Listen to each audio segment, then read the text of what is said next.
Dear students, today before I start with my lecture, I want to tell you a very interesting story. It's about a Greek king, Narcissus. Narcissus was a very handsome king. One day while he was walking through the woods, Echo, an Oread, which is a mountain nymph, saw him and fell in love with him. However, Narcissus just asked her to stay away and stepped back. On hearing this, Nemesis, who is goddess of revenge, got really angry. One day when Narcissus was sitting beside river looking at his image inside the river, he fell in love with his own image.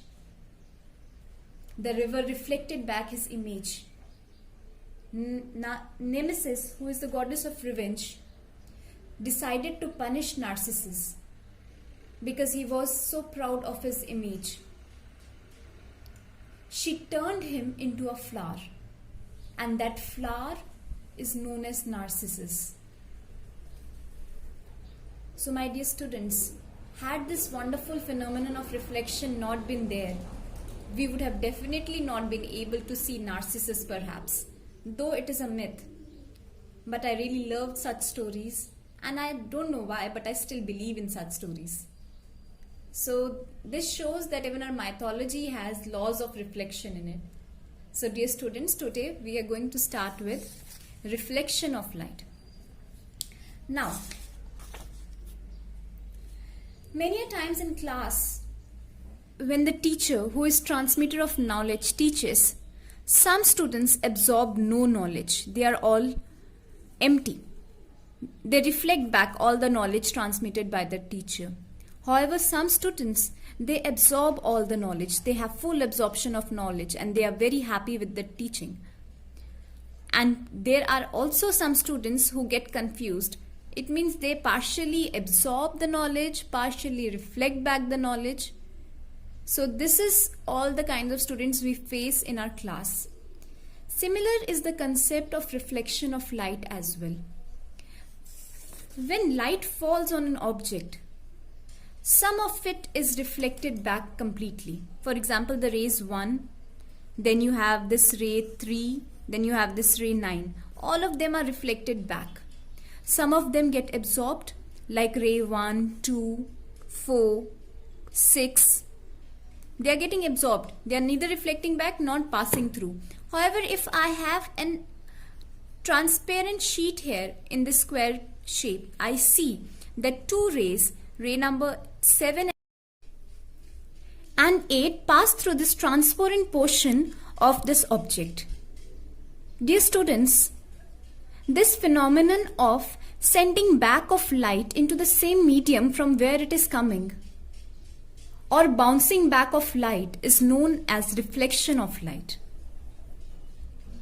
You've already studied about it in your previous classes, but now we'll be studying about reflection of light in detail. Let us now talk about the various cases of reflection of light. So the first case is the case of a rough surface. Now my dear students, in case of a rough surface, suppose we have an uneven surface. These are the parallel beams of light falling on the surface. Let me name them as 1, 2, 3 and 4. The rays 1, 2, 3, 4 form a parallel beam of light falling on this uneven surface. But dear students, after reflection, these rays of light, they transmit in all directions. So, for diffused reflection, we have the light rays reflecting in all directions.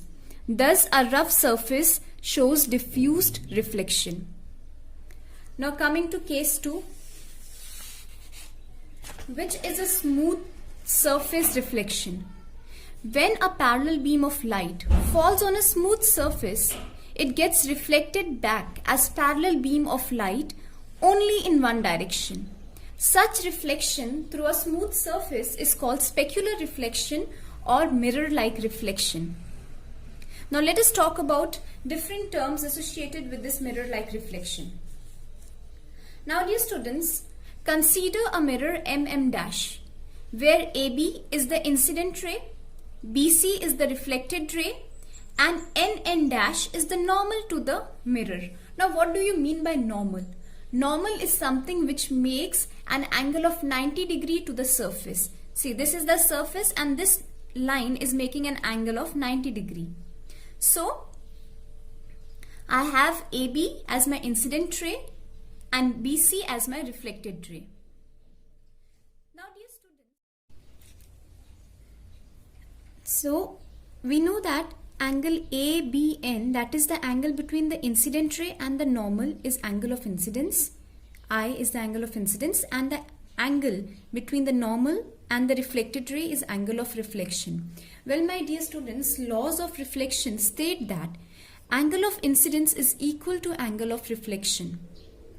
This is the first part, and the second part states that incident ray, reflected ray and the normal to the mirror all lie in the same plane. What does this mean? See, this is the plane of paper.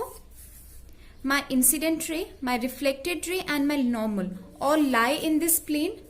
Hence, it means that whatever plane it may be, your incident ray, your reflected ray and your normal to the mirror or to the surface would lie in the same plane. Well students, this was the introduction of reflection, types of reflection and laws of reflection. I hope you're clear with this video.